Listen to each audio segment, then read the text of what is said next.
You're listening to People, Places, Planet, the official podcast of the Environmental Law Institute, a nonpartisan, nonprofit research and education institute making law work for people, places, and the planet. If you enjoy the podcast and want to support our work, consider donating at eli.org/donate.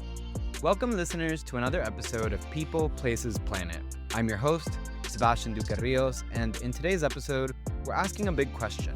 Are we entering a new era of environmental law, one defined less by rulemaking and courtroom battles, and more by implementation, incentives, and action at scale? For decades, environmental law has relied on statutes, regulations, and litigation to drive progress. But today, amid congressional gridlock, regulatory uncertainty, and the accelerating urgency of climate change, many are asking whether those tools are still enough. Increasingly, we're seeing companies, investors, supply chains, and private actors playing a central role in shaping environmental and climate outcomes.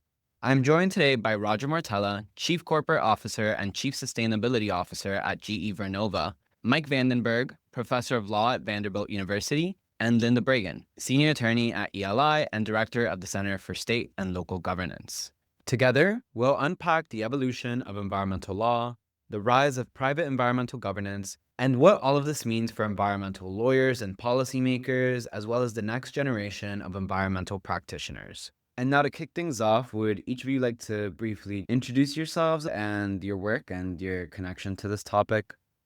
Sebastian, thank you very much, and thanks for the honor of including me today. This is Roger Martella, as mentioned, the Chief Corporate Officer and the Chief Sustainability Officer for GE Vernova, which is a company that makes the equipment that helps power about 25% of the world's electricity, over 50% in the United States. We have presence in more than 100 countries, so we're trying to serve the world, serve our stakeholders in electrifying the planet so that people can thrive and we can decarbonize it at the same time. I've been proud to be at GE, I think, for the last 8 years. Prior to that, I helped lead environmental and climate change practice at a large law firm. And prior to that, I was in the government as the general counsel in the Environmental Protection Agency and in the Environment Division of the Justice Department as the chief counsel for complex litigation. Great. And thank you so much, Sebastian. I'm Mike Vandenberg. I'm a professor at Vanderbilt Law School now, but I suspect I'm on this program in part because I began my career as the EPA Chief of Staff in the mid-1990s. And during that time, I recognized that we were really facing a new era of polarization and gridlock. And even though almost everyone was anticipating a major new statute any day now, in fact, what I saw coming down the road was a very different future where we couldn't adopt new major pollution control statutes. And unfortunately, that turned out to be true.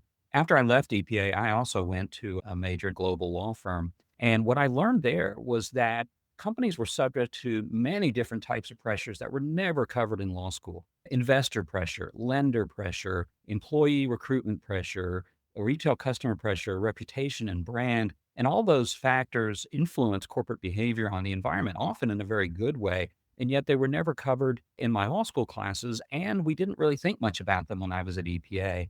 So I then turned and went to become a professor. And when I did, I looked around and I didn't see anyone writing on the origins, importance, effects on government of what I think of now as private environmental governance. So I now have a couple of books and several dozen articles and book chapters trying to build out exactly what it is that I think Roger often is doing from day to day, and trying to understand the theoretical underpinnings of that and how we can train new lawyers to do it more effectively. So that's why I'm here today. Thank you, Sebastian. It's great to be here. By way of background, before I joined ELI many years ago, I was in private practice at a major law firm and also in government on the Hill and the White House and at EPA. So I was engaged in environmental governance from both a public and private perspective. And since I've been at ELI, I would say that much of the work we do, whether it's educational convenings or research and policy analyses or publications, includes a private governance perspective on the topic. And of course, many of our ELI members are private practitioners or in-house counsel who are practicing private environmental governance in real time, as Mike suggested, as are several of our current and prior board members, including Roger, who served on the ELI board for many years. So Roger and others have really been instrumental in helping us at ELI as an NGO understand more about private environmental governance, but we clearly have a lot more to learn. For example, we're really interested in understanding more about the effects and the drivers of private environmental governance and how private governance intersects with public governance. Thank you, everyone. And I want to start by saying that underpinning this conversation is a 2024 article that you wrote, Roger, A Transformative Era of Action, published by the Pace Environmental Law Review, where you observed that the same legal framework that worked to address earlier environmental challenges has not been as successful in tackling the most critical issues for future generations, being the energy transition and climate change. And you posit that we're finally in a new transformative era of action where we are seeing forward momentum. So today we want to unpack these propositions, but we first also want to recognize that your article was written during the last presidential administration and things have changed. And as we discuss your article, we'll assume that you'll flag for us whether your perspective has changed at all, given recent and somewhat unexpected developments. So I'll start us off with a question. Roger, if you could tell us some of the key arguments in your paper, particularly regarding the three eras of environmental law that you delineate and how the core function of environmental law has changed through those eras over time. Thank you, Sebastian. And let me begin at the outset by saying I would frame the conversation I'm going to share with the perspective of being a big optimist. I have a lot of optimism about the way the private sector and the public sector are tackling some of the world's greatest challenges together, whether that's environmental issues, sustainability, climate change. And I guess I'll just say at the outset, because you kind of asked me about the political environment we're in, and I would just reinforce that I feel just as optimistic in 2026 as I did in 2024. I live and work in Washington, D.C. I've been in Washington, D.C. since I graduated Vanderbilt Law School in 1995, so 30 years now. And I've seen a lot of administrations. I've worked for a lot of administrations. And I keep track as much as anybody, regulations that are being pulled back, regulations that are being added, reorganizations of various agencies. And I think one of the premises of my article, and I think, what Professor Vandenberg's been focused on is, to some extent, the swings of government, the changes in administration are a bit less relevant now than they've been in the past. And so nothing diminishes my optimism, diminishes the trajectory we're on, because I think we're in a fundamentally different era than we've been in the past, where kind of the government was in the driver's seat. And the success of environmental issues and environmental protection largely depended on the government. I think that's the thesis, is while the government's still important, it's a partnership. It's really the private sector now that's seen as more in the driver's seat. And just to kind of walk you through what you asked about, three eras I outlined, I look at the first era of environmental law, which largely was something I think we would all agree has been hugely successful. And this was the first era that began in 1970 with the enactment of NEPA, of the Clean Air Act, the Clean Water Act, and CERCLA, and things like that. And so most of us grew up as environmental lawyers working to implement and understand these laws. And I think no one would debate that these laws, probably more than anywhere else in the world, have led to some of the strongest environmental protections and one of the greatest turnarounds of any environmental legal regime, which has led to great prosperity, economic development, and just better public health and well-being. And so we can all, I think, agree that's been largely a success. And I think I look at the second era, which began, I'd say, roughly around 2007, when the Supreme Court decided Massachusetts versus EPA and put climate change on the agenda officially for the first time. And I think what the Supreme Court fundamentally did in that decision, we won't debate the law of it, is really legitimize climate change and say this is a serious issue that government needs to tackle. Up until then, whether it was the Clinton administration or the Bush administration, hadn't been high up on the radar. And so what happened, I think this largely played out in the Obama administration, trickled into Trump and Biden to some extent, was people were wanting to respond to the Supreme Court in a very good faith way. And they had strong ideas on policy in terms of how to take the Supreme Court's mandate, how to address the challenge of climate change, how to achieve those goals. But they didn't have any tools in the toolbox. They had to look at the same tools we've been working with since 1970. Congress had yet to pass any kind of law that would empower anyone to do anything specifically on climate change. So the Obama administration had really good intentions, really good policy, but struggled with the law of this, trying to put a peg into a round hole. And so in the second era, what I saw is using the same tools in the toolbox, good policies, but progress being virtually flat, because this ended up becoming a game of litigation, a game of the courts. You take a step forward, you take a step back. And for those of us who were concerned about these issues, and we saw the years go by, whether the Obama administration, the first Trump administration, the beginning of the Biden administration, seeing these issues get more serious, more concerning, a greater sense of urgency and needing to take action, but kind of losing years and decades to these legal battles when we were using the same tools in the same toolbox. So that was pretty concerning and discouraging. And that led us to the third era, which is I think what we saw early in the Biden administration and what I think Professor Vandenberg's focused so much of his academic career on, and kind of the reason I switched from private practice to the private sector, was a new transformation where companies now were willing to take more of a lead in partnership with the government at being the drivers for progress on sustainability, on environmental protection, on climate change. And this is just fundamentally different than it had been during most of our careers, where government, the public sector, and the private sector were on opposite sides of the table. Now, for the first time, I was seeing in my career us being on the same side of the table. And Jennifer Granholm, who was President Biden's Secretary of Energy, I thought said it so well. She said, addressing climate change now is going to be led by the private sector in partnership with the public sector. I think she actually said enabled by the public sector. So I thought that was a very humble thing, not only for her, but for the Biden administration and lifelong Democrats to be saying, we have to step back. And if we really care about the outcome, we're going to fundamentally realign the way the private sector and the public sector works together.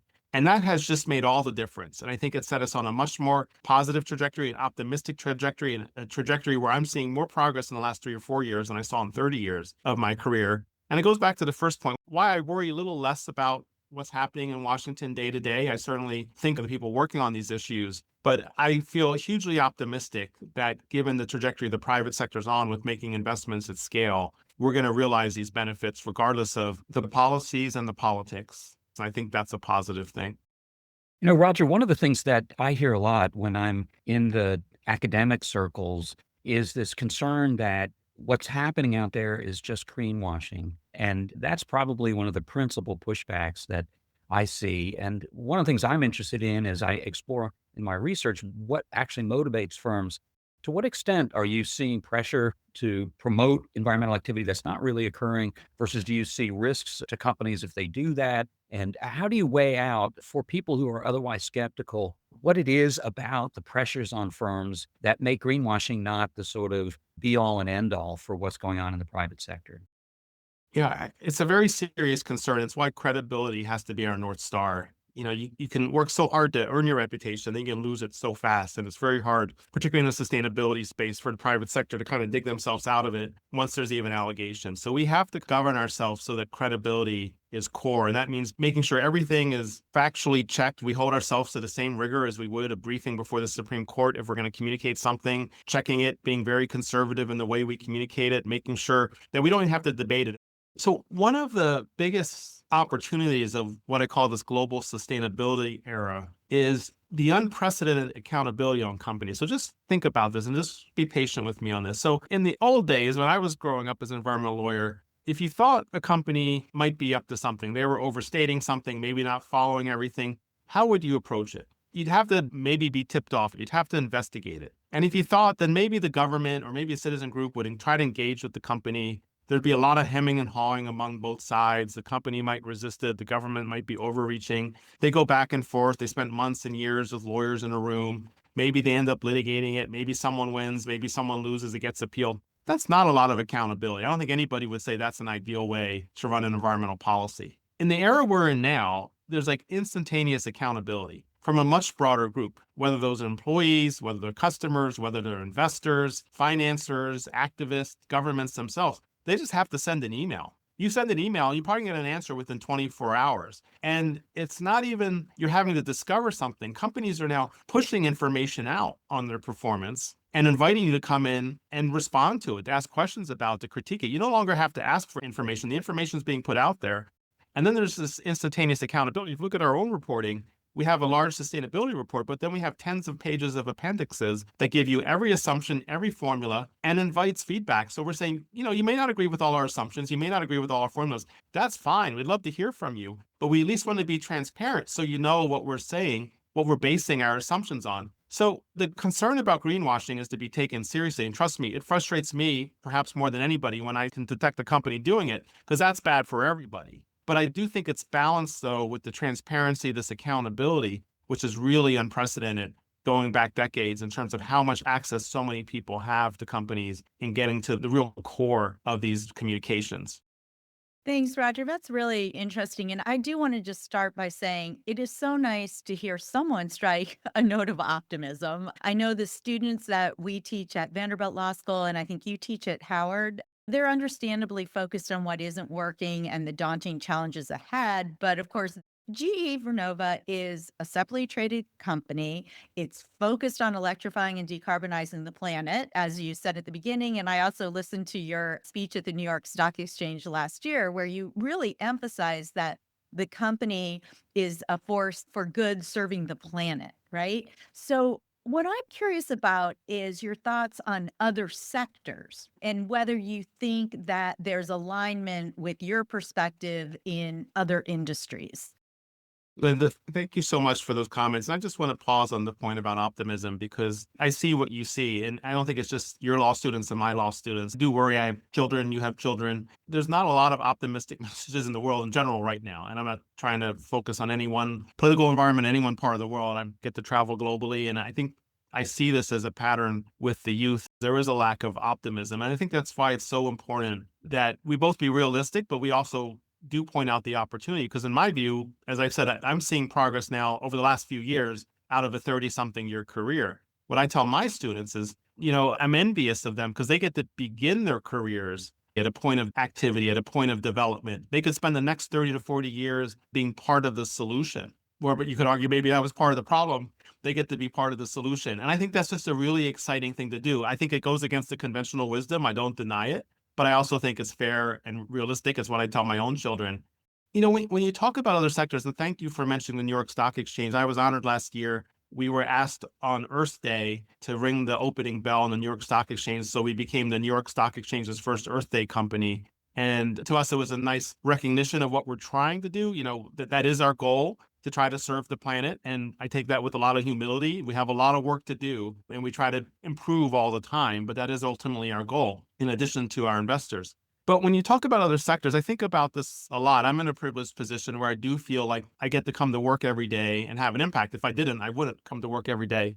But I do think what's important, going back to the students that you and I teach, is I do think every sector and every company has to have a sense of purpose in 2025 and 2026. Increasingly, you have to be able to share how what you're doing is not only good for your investors, but how do you align what's good for your investors towards some kind of broader purpose. I'm not going to say bet the company on the purpose and ignore the investors. Please, I've said quite the contrary. It makes no sense to have the world's best sustainability plans if you don't have a good business plan to begin with. You have to succeed first as a company. But I do think every sector in this modern era needs to kind of define what their sense of purpose is for their employees and so on.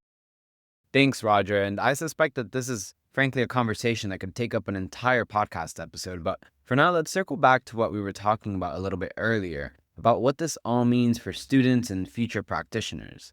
I'll say that as someone aspiring to go to law school in the future and practice law, if the private sector is now central to driving outcomes, then what kinds of environmental work is becoming more important in this incentive-driven system? And what changes are we going to see in terms of what environmental practitioners actually do day to day?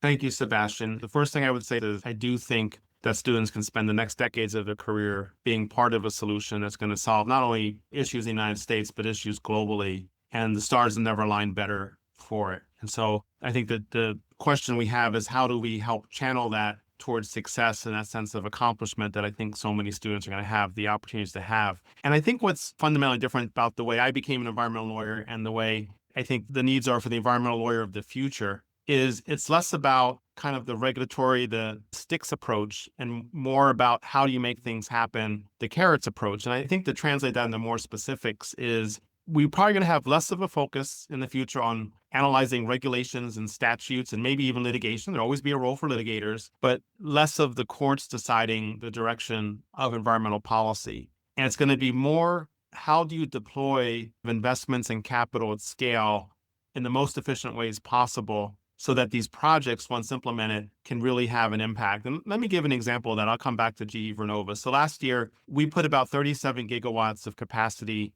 on the grid. That's about the size of the state of Virginia's grid, which is the data center capital of the world. More than 60% of that was in emerging economies, so places where people lack access to clean, affordable, reliable power. And so 37 gigawatts, about the size of Virginia. By putting that capacity onto the grid, the carbon intensity of that capacity was 20% below that of the grid itself. So by putting this capacity in the grid, we're not only electrifying, but we're improving the trajectory of climate change emissions. And so that's just one example of one company. And what we're seeing now is this unprecedented private sector wanting to make investments at scale. And so the first challenge for an environmental lawyer or lawyer now is how do you help those companies implement those transactions? How do you become a project finance lawyer or a transactional lawyer, a securities lawyer, a business development lawyer, even a communications lawyer to help make sure that these investments at scale actually happen? And then if we can enable these investments at scale to happen, they're going to yield benefits both for decarbonization, but if we think of a broader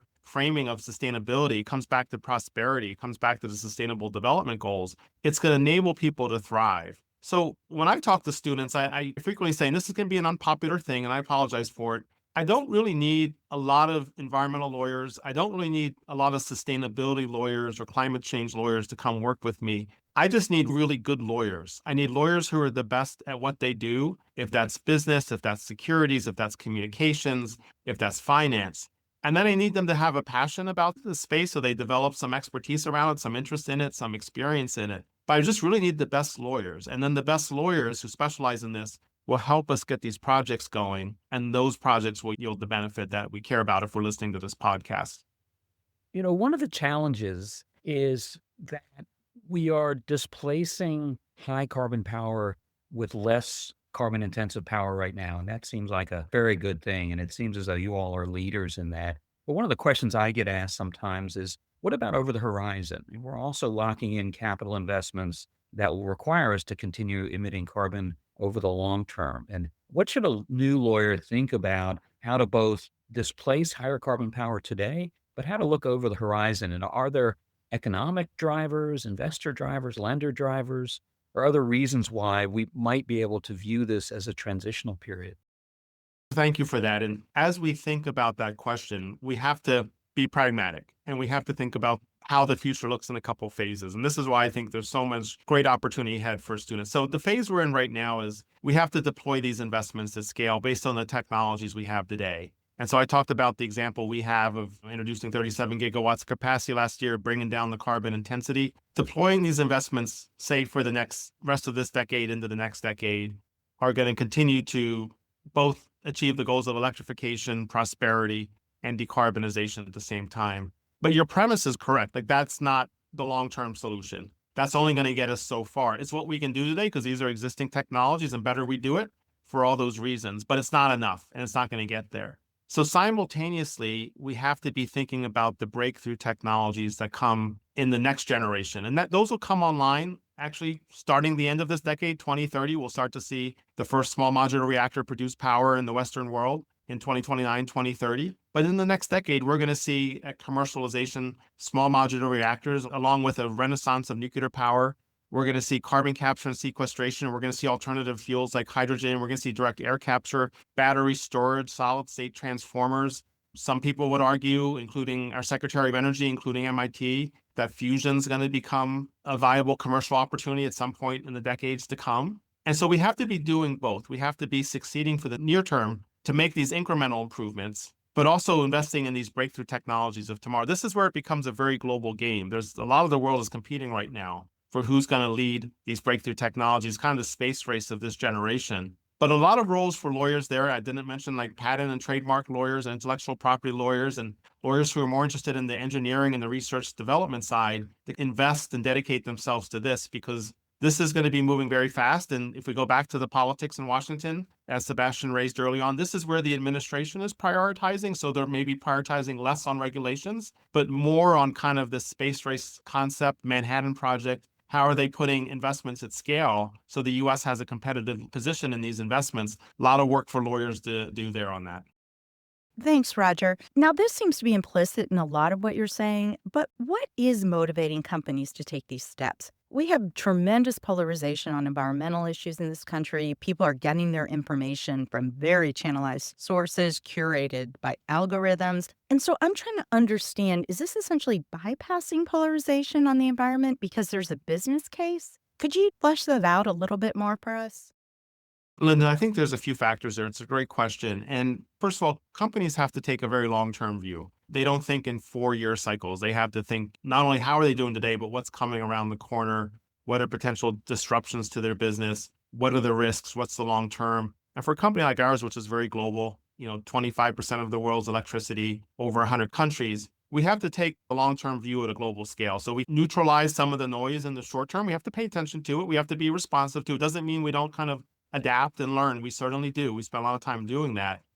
But I think we and others see this as the trajectory. The world's going to need more electricity, and we're here to help meet that. The world's going to need a lot of technological innovation beyond just the energy sector. But we also see the growing global priorities for decarbonization and the need to meet those goals at the same time. How do we align the success we have as a company to meeting those goals? And then just getting back to prosperity. We go back to the Sustainable Development Goals by the United Nations, the notion that everybody on the planet should have the opportunity to prosper. That goes back to our roots, frankly. We're 135 years old. We were founded by Thomas Edison.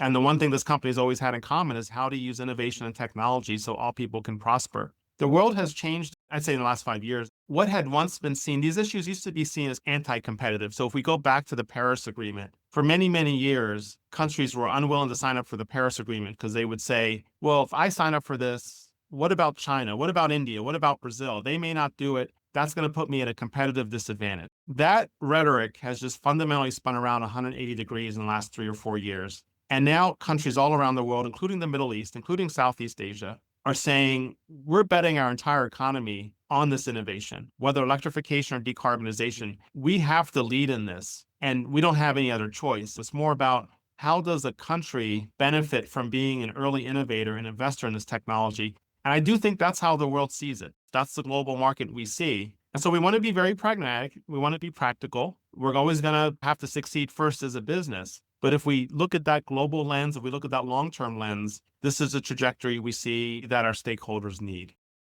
Roger, I think you're spot on that. I wrote a paper roughly 20 years ago that was called The China Problem. And at that point, the China problem was that China was increasing its carbon emissions so much, and that the phenomenon of China increasing its emissions was being used in the United States to say we shouldn't do anything. And it seems as though things have flipped. As I understand it, China essentially had 50% of its market for automobiles in EVs last year and is making dramatic strides on lots of different low carbon power sources as well. So it seems as though we've flipped a bit to saying, can we keep up as the world is electrifying, as opposed to the fact that the rest of the world might be resisting climate and other issues might be a reason why we shouldn't do anything. Do you see that actually affecting your business as well? I think the biggest example of where we're seeing this change is the Middle East. And we can look at Saudi Arabia and we can look at the UAE. So I think probably most listeners of this podcast would know that the UAE hosted COP28 a few years ago. That came with great controversy. A lot of folks saying, this is unconventional. This is a fossil fuel country. We don't think this is a good idea. John Kerry, to his credit, became one of the staunchest defenders of the UAE, and he was right. And when you talk to leaders in the UAE, including Dr. Sultan Al Jaber, who is both the chair of ADNOC and was the chair of COP28, this is existential to them. They believe their whole future and their whole culture, the whole economy requires them to innovate technologies separate and apart from fossil fuels. So there's an economic development part of this. But they also believe there's just a real cultural survival part of this too, that they have to innovate towards decarbonization because the impacts to them in the Middle East otherwise are just going to be too consequential. And they're going to question their ability to sustain the prosperity they've delivered for their people. Saudi Arabia is another strong example of that with their Vision 2030, one of the most ambitious, if not the most aggressive plan anywhere in the world to be pivoting to renewables and diverse sources of energy by 2030. I think you can look anywhere else in the investments they've made at scale to do that. So I think those are huge proof points of just how much the world has changed from the time you wrote your paper, which I have to go back and look at. I love the thesis. I think you're completely correct, to where we are today. And as I said, whether you call it a space race or a Manhattan Project, the world is now competing against each other for these technologies, for these jobs, for these resources. Who gets to go first? And if we go back to the policies in Washington, this is something that Secretary Wright is super clear on, that it matters that we are taking leadership roles in these technologies and we're investing in them accordingly. Roger, can I ask a question? You were in the leadership at EPA. If you were in the leadership at EPA today or, 3 years from now, what would you focus on? What would you prioritize? It's a great question, Linda. And I would also call it a very low likelihood scenario, extremely low. But having said that, I'm always happy to dabble into hypotheticals. But what I would be trying to do in general, and I'm not shy in saying this because I've shared my views and I'll continue to share them. I believe there's more opportunity to connect these dots. I don't think that you have to necessarily be against things and find that that is always progress. I think you can show that just like we're trying to do as a company, where we're trying to make a good business case for things and we're trying to make a good sustainability case for things and showing alignment. I think the government, I'm not trying to criticize any one administration. Your question didn't go to any one administration, which I appreciate. I think the government's a lot of times able to connect those dots, how these policies can lead to mutual benefits. It's not all for one. And I think it's fair to say in Democratic administrations, they tend to kind of take credit for environmental impacts without taking credit for economic impacts. And in Republican administrations, we sometimes try to see them boasting economic impacts without taking credit for environmental impacts. And I always struggle with that. Like, why not recognize there's benefits to both? And I think that's something we could be seeing today, that EPA could be embracing this new model of working more creatively with the private sector, but not being scared of that or concerned about that, embracing it and saying, by this kind of partnership and collaboration, here's the environmental results we can get. I've shared with you very concrete and specific our own environmental performance. I think every company can share some version of that. And I think if I were at EPA, I would want to prioritize that. I'd want to take credit for it and talk about how we're enabling that kind of private sector success that's leading to those environmental benefits. One of the other questions that I hear all the time is based on an assumption that if the private sector acts to perform the traditional public governance roles of environmental protection and protecting common pool resources and that kind of thing, that it's going to undermine public support for government action. And I have the exact opposite intuition, but I'm interested in whether you've seen in your experience that there's a positive or a negative spillover effect when the private sector decides to step up and do something.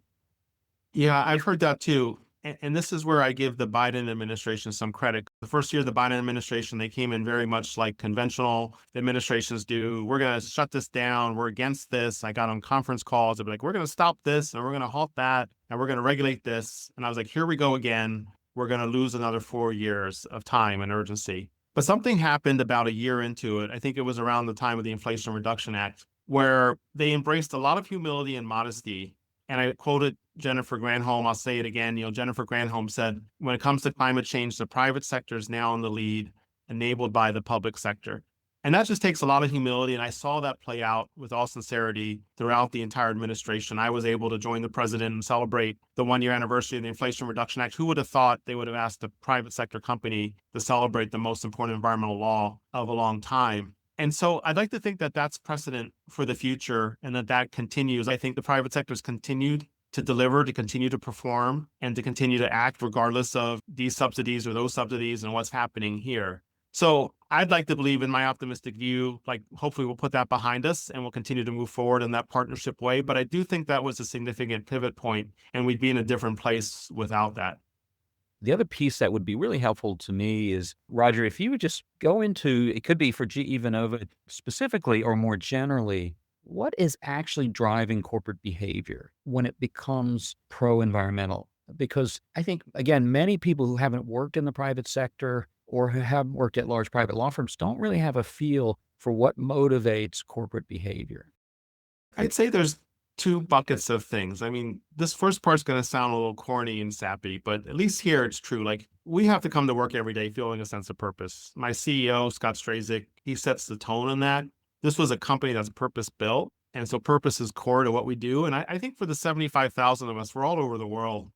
And we all have so many different diverse experiences and backgrounds, from engineers to finance experts and things like that. But it's this sense of purpose that gets us out of bed in the morning and we feel good about it. I think for the students listening to this, there will be times in your life where you will not feel great getting out of bed in the morning, going to work. I have certainly had those days, but hopefully those days are few and far between. And when that happens, it's a time to do something different. And I do think that's a motivating factor for us, is this sense of purpose. So that's my little sappy emotional answer to the question. Now, let me give a little more serious, objective one. I go back to three stakeholders: employees, customers, and investors. And for all the headlines you're seeing, is this going the wrong direction, or this memo written by this famous billionaire? At the end of the day, Nothing has changed with our employees, with our customers, with our investors. They're holding us, regardless of my sense of purpose and how I feel in the morning, our employees, our investors, and our customers are going to hold us accountable for performance on these issues. As I said, I'm always an email away from them. And trust me, they email a lot. And there's been no retreat, no leniency in terms of how we're succeeding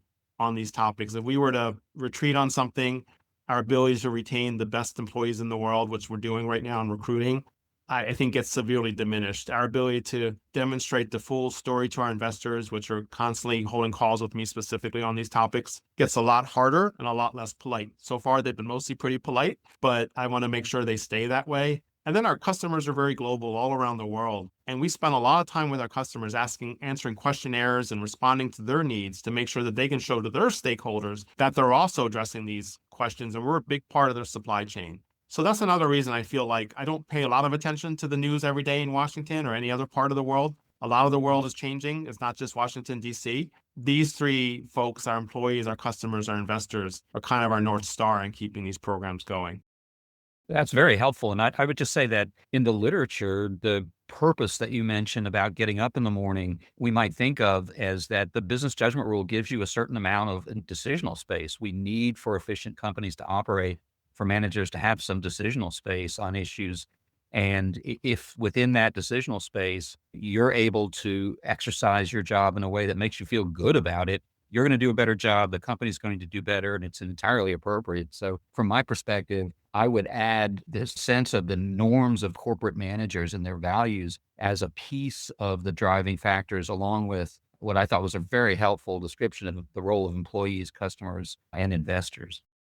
And, Mike, I was wondering if you might want to talk about supply chain contracts a little bit, because that's something that you've worked on quite a bit and that we had a project at Environmental Law Institute on, because I do think that's a big piece of the puzzle. Well, that's right. I mean, we finished a paper which we published in the Michigan Journal of Environmental and Administrative Law that showed that 80% of the 7 largest firms in 10 global sectors are including environmental requirements in their supply chain contracting, which I would guess, Roger, is not a surprise to you at all. And what I'm trying to do in the work that we do and in the ways that we teach students is to alert them to the fact that we effectively have global networks of supply chain contracts now that are spreading a certain set of environmental and social values around the world, but not through international or transnational governmental arrangements, but through private contracting systems. I would be curious if you're seeing that in your practice, and how do you think about that at GE? Yeah, the supply chain component is a driving force. And even in a world where, we could debate how much to invest in these topics, our customers wouldn't let us. And I'm glad you mentioned the supply chain issues generally, because you had asked me earlier about how students should think about their careers, how they should think about opportunities. And I failed to mention that because I think one of the biggest transformations we're going through right now in 2026 is just a rejiggering of global supply chains in ways we haven't seen in generations. And some of that's critical minerals and materials. Some of that's oriented towards sustainability. Some of that's, as I said earlier, more countries wanting to play and being part of the solution. But we're going to see changes to supply chains, I think, for the foreseeable future, probably, for years and decades to come. And for those interested in the global side of these issues, it presents a really fascinating opportunity to focus and develop a career around that. Right. It would be remarkable if it turned out that the people who can make the biggest difference in the long term are doing it by drafting thoughtful contract provisions and shipping them out there across the globe. It certainly would be a different world from the one that I think you and I both learned about in law school.